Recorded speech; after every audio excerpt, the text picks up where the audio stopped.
Once again, I'm live. It's the Nazarite bringing you Hebrew lore from days of yore. And in this very special, it's not that special, broadcast, I want to talk about the Asarah Batlanim, the 10 men of leisure. And I'll start this with a short little anecdote. I was talking to one of my brothers years ago. We're talking about our day jobs or whatever, and he goes, "Oh, you know what? We were just born to be pensioners." In other words, work. Who wants it? Ugh. Now, granted, we were both not doing what we wanted to do for a living at the time, but the point still stands. And it got me thinking at the time. I mean, I was thinking about it before that. Who doesn't want to be, who doesn't want to be, who does not want to abstain from work? Day jobs are a pain in the ass, and work is not easy, all that stuff. Even if you do the thing you love to do, generally speaking, it still has its monotony, its little annoying minutia, the whole thing. You're never free of it. On the other hand, let's say for most individuals, or let's say for me, I know that I could take, let's say, a month off tops, and then I start feeling down. And then, I mean, how long can you rot away on the couch, really? Sure, the possibilities and options are endless, but inside you might really, really start to feel bad. I would. There were times in my life where I was unemployed, and that's a different scenario because I was under pressure to find work. So I'm not even going to bring that up. You know what? I'm not going to even bring it up. But let's just say that after a time, I did want to get back to work on something. So this video is a quick video on, well, again, I keep saying quick video. Why is that? These videos aren't quick. It's me talking. Whatever. So there is the institution, a very ancient or old, at any rate, institution of the Asarah Batlanim, the 10 men of leisure. I'm reading now from encyclopedia.com. Batlanim, Hebrew for men of leisure. Originally an honorable title conferred on those who either wholly or partially abstained from work to free themselves for community service. So, in the larger towns or villages where they can afford to do this, the people of Israel would designate 10 individuals. Maybe there would be a rotation, maybe they would be permanent, I don't know. There would be 10 individuals whose responsibility would be not to work. They abstained from actual day jobs, right, from holding any kind of job, and they were designated for services to the community, be it in the synagogue or things related to the daily rituals and services and prayers, or if it would be, I don't know, for whatever reason, learning Torah, whatever it is. They would abstain from work, and as encyclopedia.com says, it was an honorary thing. It was the people of the village or the town saying, we recognize uh, the fact that we need this in order to sustain a well-rounded society or environment. We need to have people who are dedicated to the spiritual side, to the more subtle side of reality, of giving back to the community, and they would be given a stipend or a salary. They would be made to be without work in order for them to be free for the service of the community. Now, this idea of serving the community is very, very deep.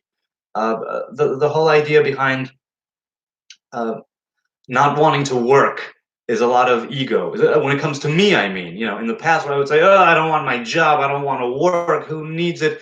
It would be me wanting my freedom, me not wanting to have the responsibility, me wanting to just do my thing. And that's a very egocentric idea.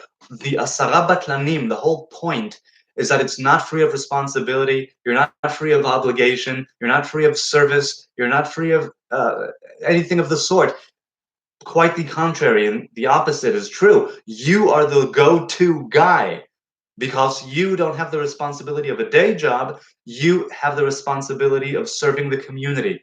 This idea of community service is very, very, very crucial because in life there are many parts of us that are egocentric, and that's okay, we're human, but to know that such an establishment exists or existed is an amazing thing because it means that when you can afford it, you should provide service. When you can afford to do it, you should designate yourself or other people if it's in you, it's part of your time. If it's other people, it's other people. I think the problems start when people are self-appointed, when they say, no, no, you know what, I'm just going to serve the community.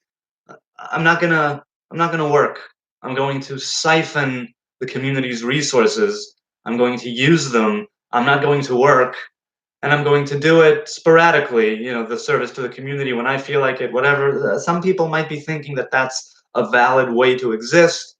Not in my opinion, not always. Some cases obviously are exceptions to the rule, but these 10 men of leisure, these Asarah Batlanim, the 10 men who would not work, and it had to be men because of Jewish law.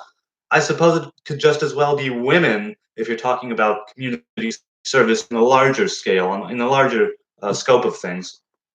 So my brother at the time, years ago, said we were born to be pensioners, and he meant we were just born to not have a job.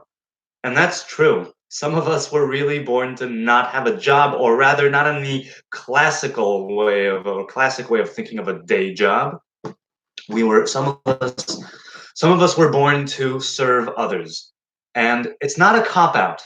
It's not a cop out. There are many people who establish different communities and different charities and different organizations and nonprofits and all that stuff. And I'm not saying what's right or wrong. I know that some of these people at the top, they get ridiculous salaries. The point I'm trying to make is that there is room for the idea, precisely, exactly right. That's what that was about. And this is something that I would want to, that was something in the chat just now. That's something that I would want to be a part of. At one point, my wife asked me, "What's your end game here? What are you aiming at?" And I may have mentioned this before. I told her I want to learn Torah with the world. I want to share Torah with the world. She said, "Is that something that is sustainable? Isn't that egocentric? Isn't that?" Well, maybe she may have mentioned things like that, or the thought had crossed my mind. And no, I don't think so. When you're self-appointed, maybe it is, maybe it isn't. When other people realize that there is room for that, that's a place where you can go, okay, maybe I could get into it. It needs to be established. I think there is. I feel that part of the problem, especially in modern day Israel, is that too many people took it upon themselves to be batlanim, men of leisure, without it being the norm within the general society, within everyday Israel. And maybe it has very deep and appropriate roots, but it's not something that it was 10 men of leisure, not 100,000 men of leisure. I think that's part of the reason why it was just 10. It's sort of the minimal amount necessary for the daily rituals and services in the modern Orthodox kind of in the Orthodox kind of way, where you needed a minyan, 10 people, in order to perform certain rituals, in order to say certain prayers. I think that's precisely what that's about. It's 10, not 10,000. So it's almost 9 minutes. I need to get to work. Ha!